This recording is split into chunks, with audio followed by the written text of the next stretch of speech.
ನಮ್ಮ ದೈವ ದೇವರುಗಳ ಬಗ್ಗೆ ಒಬ್ಬ ಮೆಂಟಲ್ ನನ್ನ ಮಗ ಏನೋ ಒಂದು ಸ್ಟೇಟ್ಮೆಂಟ್ ಕೊಟ್ಟಿದ್ದಾನೆ. ಬಿಡಿ, ಹೆಸರು ಹೇಳಲ್ಲ. ಯಾಕಂತ ಹೇಳಿದ್ರೆ ಇಂಥ ಎಷ್ಟೋ ಮೆಂಟಲ್ ನನ್ನ ಮಕ್ಕಳನ್ನ ನಾನು ನೋಡ್ತಾ ಇದ್ದೇನೆ. ಪ್ರತಿ ಸಲ ದೈವ ದೇವರುಗಳ ಬಗ್ಗೆ ಕಮೆಂಟ್ ಹಾಕೋದು. ಇವರಿಗೆ ಹುಚ್ಚರಿಗೆ ಏನಾಗಿದೆ ಗೊತ್ತಾ? ನಮ್ಮ ಹಿಂದೂ ಧರ್ಮದ ಬಗ್ಗೆ ಮಾತಾಡುವಾಗ ನಾವು ಇಂಥವರ ಬಗ್ಗೆ ಒಬ್ರಿಂದೊಬ್ರಿಗೆ ಹೇಳಿ ಹೇಳಿ ಈ ಹುಚ್ಚರ ಹುಚ್ಚು ಅನೇಕ ಮಂದಿಗೆ ಇವತ್ತು ಹಬ್ತಾ ಇದೆ. ಅಂದ್ರೆ ಹಿಂದೂ ಧರ್ಮದ ಬಗ್ಗೆ ಮಾತಾಡುದು, ದೈವ ದೇವರುಗಳ ಬಗ್ಗೆ ಮಾತಾಡುದು. ನೋಡಿ, ಹಿಂದೂ ಧರ್ಮದ ಬಗ್ಗೆ ಮಾತಾಡ್ತಿದ್ರು. ನಮ್ಮ ಧರ್ಮದ ದೇವರಾದ್ರೆ ಸಹ ಒಬ್ಬ ವ್ಯಕ್ತಿಯನ್ನು ಕ್ಷಮಿಸಬಹುದಂತೆ. ಮೂರ್ಖ, ಗೊತ್ತಿಲ್ಲದೆ ಮಾತಾಡಿದಾನೆ, ಬುದ್ಧಿ ಇಲ್ಲದವ ಅಂತೇಳಿ ಕ್ಷಮಿಸಬಹುದಂತೆ. ಆದ್ರೆ ಒಂದು ಮಾತಾಡಿದ ಮುಟ್ಟಾಳ ಒಂದು ತಿಳ್ಕೊ, ನಮ್ಮ ದೈವ ದೇವರು ಖಂಡಿತ ನಿನ್ನನ್ನು ಬಿಡುವುದಿಲ್ಲ. ಯಾಕಂತ ಹೇಳಿದ್ರೆ ನೀನು ಮಾತಾಡಿದ ದೈವ ದೇವರುಗಳ ಬಗ್ಗೆ ಆಣೆ ಮಾಡಿ ಅದರಿಂದ ನೋವು ಅನುಭವಿಸಿದ ಎಷ್ಟೋ ಸಾವಿರಾರು ಮಂದಿ ಇದ್ದಾರೆ. ಇವತ್ತಿಗೂ ಕೂಡ ಪರಿತಾಪ ಪಡುತ್ತಿದ್ದಾರೆ. ಅದರಿಂದ ಎಷ್ಟು ನೋವಾಗಿದೆ, ಎಷ್ಟು ನೋವು ಅನುಭವಿಸಿದ್ದಾರೆ ಅವರಿಗೆ ಗೊತ್ತು. ಅವರ ಹತ್ರ ಕೇಳಿದ್ರೆ ನಿನ್ನ ಬಾಯಿಯಲ್ಲಿ ಇಂಥ ಕೆಟ್ಟ ಮಾತುಗಳು ಬರಲ್ಲ.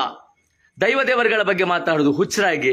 ನೋಡು, ಇಲ್ಲಿ ನಮ್ಮ ತುಳುನಾಡಿಲ್ಲಿ ತುಳುವರಿದ್ದೇವಲ್ಲ ನಾವು, ತುಳು ಮಾತನಾಡುವವರು. ಎಷ್ಟೇ ಶ್ರೀಮಂತ ಆಗಿದ್ರು ಕೂಡ, ಎಷ್ಟೇ ಬಡವಾಗಿದ್ರು ಕೂಡ, ಅಥವಾ ಎಷ್ಟೇ ವಿದ್ಯಾವಂತ ಆಗಿದ್ರು ಕೂಡ, ಏನು ಕಲಿಯದಿದ್ದವಾಗಿದ್ರು ಕೂಡ ಆ ದೈವ ದೇವರ ಮುಂದೆ ಬಂದು ತಲೆ ತಗ್ಗಿಸಿ ನಿಲ್ತಾರೆ. ಯಾಕಂತ ಹೇಳಿದ್ರೆ ಅದಕ್ಕೆ ಕೊಡುವಂತ ಗೌರವ. ಯಾವ ಪರದೇಶದಲ್ಲಿದ್ರು ಕೂಡ, ಎಲ್ಲಿದ್ರು ಕೂಡ, ಎಷ್ಟೇ ದೂರ ಇದ್ರು ಕೂಡ ಆ ಊರಿನ ಅಥವಾ ಅವರ ಕುಟುಂಬದ ದೈವದ ಒಂದು ಕಾರ್ಯಕ್ರಮ ಆದಾಗ ಬರ್ತಾರೆ. ಅಥವಾ ದೈವದ ಒಂದು ಕೆಲಸ ಆಗುವಾಗ ಎಷ್ಟೇ ಕಡು ಬಡವಾಗಿದ್ರು ಕೂಡ ಕಷ್ಟಪಟ್ಟು ಅದಕ್ಕೆ ತನ್ನ ಪಾಲು ಬೀಳ್ಬೇಕಂತೇಳಿ ಹಣವನ್ನು ಹೊಂದಿಸಿ ಕೊಡ್ತಾರೆ. ಯಾಕಂತ ಹೇಳಿದ್ರೆ ಅದು ನಮ್ಮ ಸಂಸ್ಕೃತಿ ಅಥವಾ ನಮ್ಮ ಇಲ್ಲಿರುವಂತಹ ಒಂದು ದೈವಾರಾಧನೆಯಲ್ಲಿ ನಮಗಿರುವಂತಹ ಒಂದು ಭಕ್ತಿ. ಆದ್ರೆ ಇವತ್ತು ಈ ಕೆಲವು ಹುಚ್ಚರು ಎಲ್ಲೋ ಕುತ್ಕೊಂಡು ಇಲ್ಲಿಯ ಬಗ್ಗೆ ತಿಳಿಯದೆ ಬೊಗಳುದು. ನಿಮ್ಗೆ ಹುಚ್ಚು ನಾಯಿಗಳಿಗೆ ಹೇಳ್ತಾ ಇದ್ದೇನೆ, ಎಲ್ಲೆಲ್ಲೋ ಕುತ್ಕೊಂಡು ದೈವಗಳ ಬಗ್ಗೆ ದೇವರುಗಳ ಬಗ್ಗೆ ತಿಳಿಯದೆ ಬೊಗಳುವಂತ ನಾಯಿಗಳು, ಹುಚ್ಚು ನಾಯಿಗಳು. ಸ್ಪೆಷಲ್ ಆಗಿ ನಾಯಿಗಳಿಗಾದ್ರೆ ಸಹ ಸ್ವಲ್ಪ ನಿಯತ್ತೆಂಬುದಿದೆ. ಇಂಥ ಹುಚ್ಚು ನಾಯಿಗಳು ಮಂಗಳೂರಿಗೆ ಬನ್ನಿ, ಮಂಗಳೂರಿಗೆ ಬಂದು ಇಲ್ಲಿಯ ಸಂಸ್ಕೃತಿಯ ಬಗ್ಗೆ ತಿಳಿದುಕೊಳ್ಳಿ, ದೈವಾರಾಧನೆ ಏನಂತೇಳಿ ಅದನ್ನು ಅಧ್ಯಯನ ಮಾಡಿ. ಇಲ್ಲಿ ಬಂದವರು ಇವತ್ತು ಎಷ್ಟೋ ಮಂದಿ ದೈವಗಳ ಬಗ್ಗೆ ತಿಳಿದವರು ಇವತ್ತು ದೈವಕ್ಕೆ ಭಕ್ತರಾಗಿದ್ದಾರೆ, ಎಷ್ಟೋ ಮಂದಿ ದೂರದವರು. ಯಾಕಂತ ಹೇಳಿದ್ರೆ ಅದು ಅದರ ಶಕ್ತಿ. ಯಾರು ಪ್ರಚಾರ ಮಾಡ್ಕೊಂಡು ಹೋಗ್ಲಿಲ್ಲ.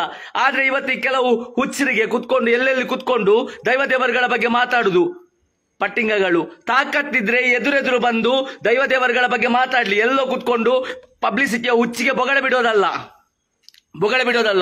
ದೈವ ದೇವರುಗಳು ದೈವ ಇದೆಯಾ ಅದಿದೆ ಅಂತ ಕೆಲವರು ಹೇಳ್ತಾರಲ್ಲ, ದೈವ ಅದಿದೆ ಅಂತ, ಹಿಂದೂ ಸಂಸ್ಕೃತಿಯಲ್ಲಿ ಅದಿದೆಯಾ ಅಥವಾ ಇದಿದೆ ಅಂತ.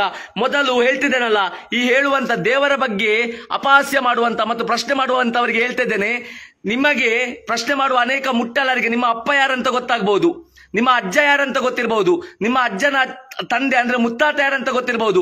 ಅವರ ಅಪ್ಪ ಯಾರಂತ ನಿಮ್ಗೆ ಗೊತ್ತಿರಲ್ಲ. ನಿಮಗೆ ಸ್ವಂತ ನಿಮ್ಮ ಅಪ್ಪನಪ್ಪ ಯಾರಂತ ಗೊತ್ತಿಲ್ಲದವರು ನಮ್ಮ ಧರ್ಮದಲ್ಲಿರುವಂತ ಆಚರಣೆ ವಿಚಾರಣೆಗಳ ಬಗ್ಗೆ ನೀವು ಹೇಗೆ ತಿಳಿಯಲಿಕ್ಕೆ ಸಾಧ್ಯ? ನಿಮ್ಮ ಕುಟುಂಬದ ನಿಮ್ಮ ಅಪ್ಪನ ಹೆಸರೇ ಗೊತ್ತಿರಲ್ಲ, ಇನ್ನು ನಮ್ಮ ಧರ್ಮದ ಬಗ್ಗೆ ತಿಳಿತಾರಂತೆ ಮುಟ್ಟಾಳ ನನ್ನ ಮಕ್ಕಳು. ನಿಮ್ಗೆ ಹೇಳ್ತಿದ್ದೇನೆ, ಹೆಸರಿದೆ, ಒಳ್ಳೆ ಇದಿದೆ ಅಂತೇಳಿ ಮತ್ತೆ ಇಂಥ ಇದ್ರಲ್ಲಿ ಇದು ಮಾಡ್ಲಿಕ್ಕೆ ಬರಬೇಡಿ. ಇಷ್ಟು ದಿವಸ ಬೇರೆ ವಿಚಾರಗಳ ಬಗ್ಗೆ ಮಾತಾಡಿದ್ರಿ, ತುಳುನಾಡಿನ ದೈವ ದೇವರುಗಳ ಬಗ್ಗೆ ಮಾತಾಡಿದ್ರೆ ಎಚ್ಚರ, ನಿನ್ನ ನಾಲಿಗೆಯಲ್ಲಿ ಹಿಡಿತಾ ಇರ್ಲಿ. ಅಪ್ಪನಿಗೆ ಹುಟ್ಟಿದ್ರೆ, ದಮ್ಮಿದ್ರೆ, ತಾಕತ್ತಿದ್ರೆ ಮುಂದೆ ಬಾ, ಒಟ್ಟಿಗೆ ಕುತ್ಕೊಂಡು ಮಾತಾಡುವ. ಓಪನ್ ಆಗಿ ಚಾಲೆಂಜ್ ಮಾಡ್ತಿದ್ದೇನೆ, ದೈವ ಇಲ್ಲ ಅದಿಲ್ಲ ಅಂತ ಹೇಳುವವ ಒಟ್ಟಿಗೆ ಬಂದು ಕುತ್ಕೊಳ್ಳುವ. ಅಪ್ಪನಿಗೆ ಹುಟ್ಟಿದ್ರೆ ಚಾಲೆಂಜ್ ಆಗಿ ಹೇಳ್ತಿದ್ದೇನೆ, ಬಂದು ಮಾತಾಡುವ. ಯಾರ್ದು ಎಂತ ಆರ್ಗ್ಯುಮೆಂಟ್ ನೋಡುವ, ಯಾರೇ ಆಗಿರ್ಲಿ ದೈವದ ವಿಷಯದಲ್ಲಿ ಮಾತಾಡುವವರು ಎದುರು ಬಂದು ಮಾತಾಡಿ. ಸುಮ್ನೆ ಎಲ್ಲೋ ಕುತ್ಕೊಂಡು ಬೊಗಳೆ ಬಿಡೋದಲ್ಲ, ಆಚರಣೆಗಳ ಬಗ್ಗೆ ತಿಳಿಯದೆ ಮಾತಾಡೋದಲ್ಲ ಹುಚ್ಚು ನನ್ನ ಮಕ್ಕಳು.